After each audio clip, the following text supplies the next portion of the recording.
It's May 21st, 1981, and another remarkable event is about to be uncovered by Ariel, Rebecca, and Ali, the Retrospectors.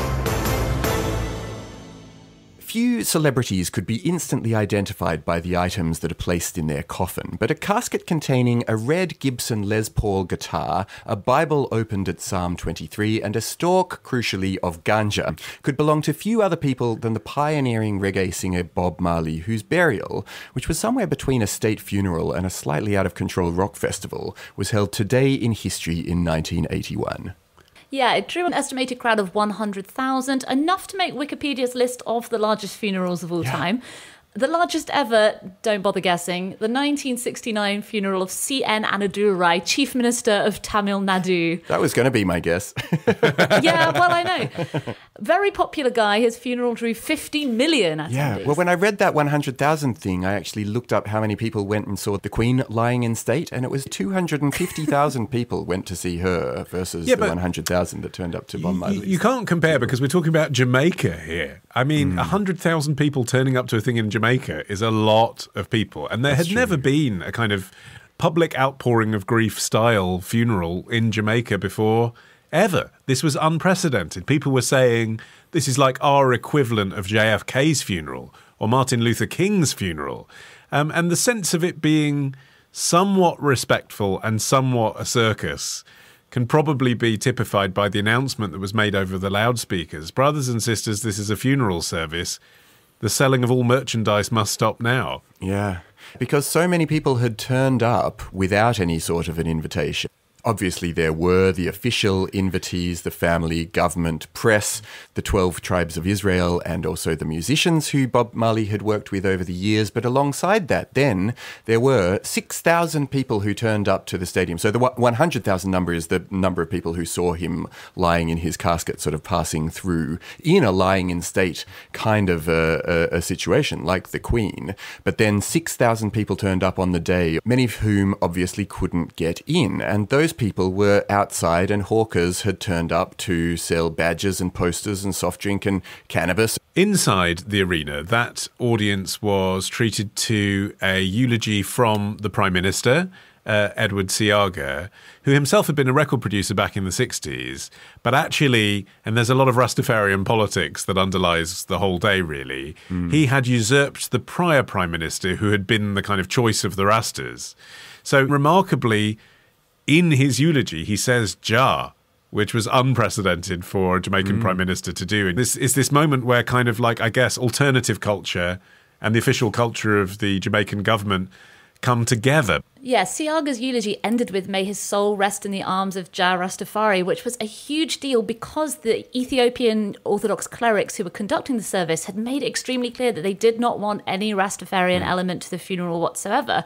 And I think, you know, the kind of casual music fan assumes that Bob Marley was a Rastafarian, which he was for some of his life, but it seems like he had converted to the Ethiopian Orthodox Church not long before his death, and he had to do so kind of discreetly and years after his wife and children had joined the church because he was seen as being this Rastafarian figurehead.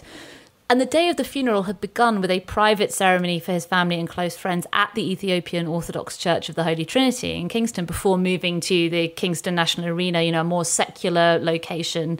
It's kind of a symbol of Bob Marley's importance to all Jamaicans, but it was a politically fraught atmosphere. You know, the only Rastafarian element that was tolerated was an appearance by Marley's friend Skill Cole, who was a Jamaican football player and a prominent Rasta, and he read Bible passages that were popular with Rastafarians to the visible irritation of the clerics who had asked him to read different parts from the Bible instead. And all of the members of his old backing group of singers, the I3s, sang Rastaman Chant, followed by the Wailers, who came back to do Natural Mystic. And Bob Marley's children, Ziggy and Stevie Marley, were there dancing among the musicians. And because they were so sort of uncannily similar to their father, in conjunction with the fact that a sound engineer then superimposed a recording of Bob Marley's voice above some of the music, there was this report of like very weird effects of the, you know, it had the feeling of someone singing at their own funeral that just had this, that made the atmosphere both celebratory but almost hallucinogenic. Yeah, and one of the I3s was Rita Marley, his widow. So there was really this sense that the party atmosphere did come with the sanction of the Marley family. It wasn't that it was getting out of control because there were so many people there. It was, a celebration of his life, and it was in keeping with what his family thought was a fitting tribute to his legacy. Yeah. I mean, it's interesting that there's this sort of combination of the rock and roll stuff and the state ceremony. Marley had been given the Order of Merit a few days before his death. His coffin was carried in by the Jamaica Defence Force. You had in his coffin the two flags, green, gold and black for Jamaica, red, green and gold for Ethiopia.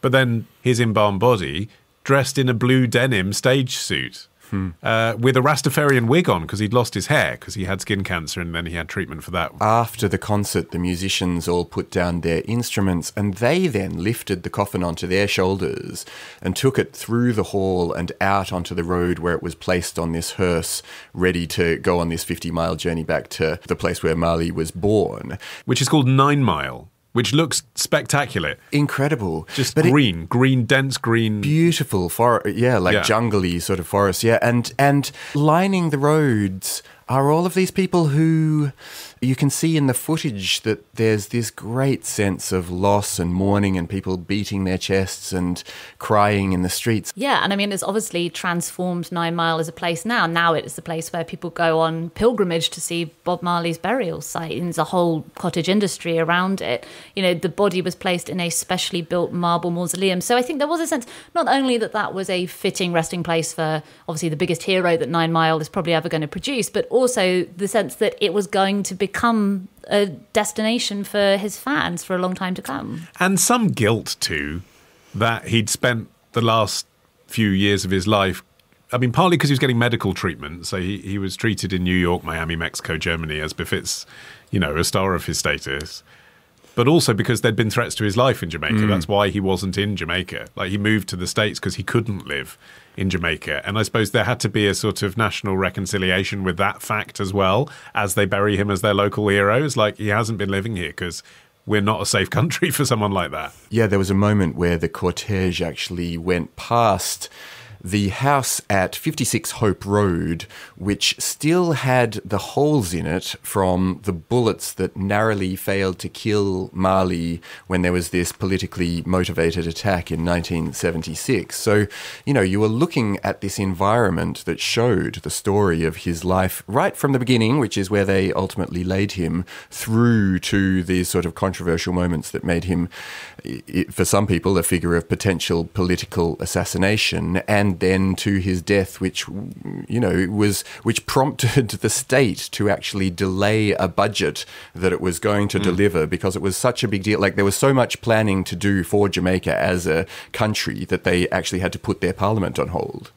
I mean, the astonishing thing as well is that it's an end, but it's also the beginning. Like, Bob Marley remains to this day. Bob Marley TM. Yeah, like this massive industry. Bob Marley and the Wailers Legend is the 5th most streamed album from the 70s, 80s and 90s in the UK to this day. And Marley himself, or his estate, ranks at number 5 on the Forbes list of top earning dead celebrities. And that puts him higher than the likes of Prince, Marilyn Monroe, John Lennon. His celebrity status was really not slowed down by the inconvenience of his early death.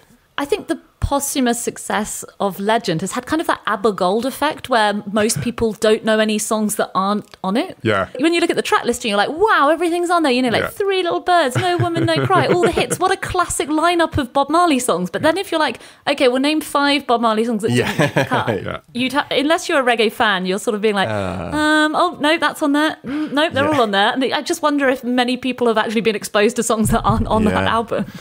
I suppose the thing about his musical style, though, is that even if you hadn't heard a Bob Marley track before and then you suddenly heard it for the first time, you know it's him, don't you? I mean, it's partly because of context, because, I mean, how many reggae stars from the 70s still get played on Western radio at all? So, of course, it's Bob Marley.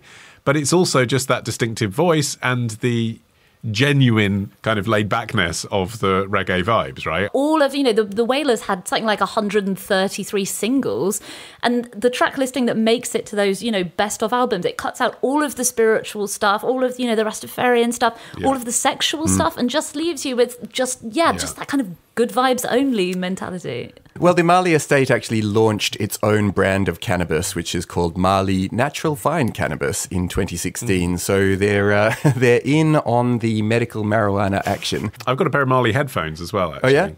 Yeah, they're good. They're made of wood.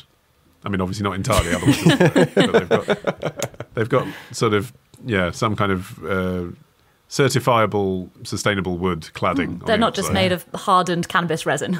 That would be better, actually, wouldn't it, on brand? Now, This episode first aired last year exclusively to members of Club Retrospectors. Join today and unlock a new episode this Sunday.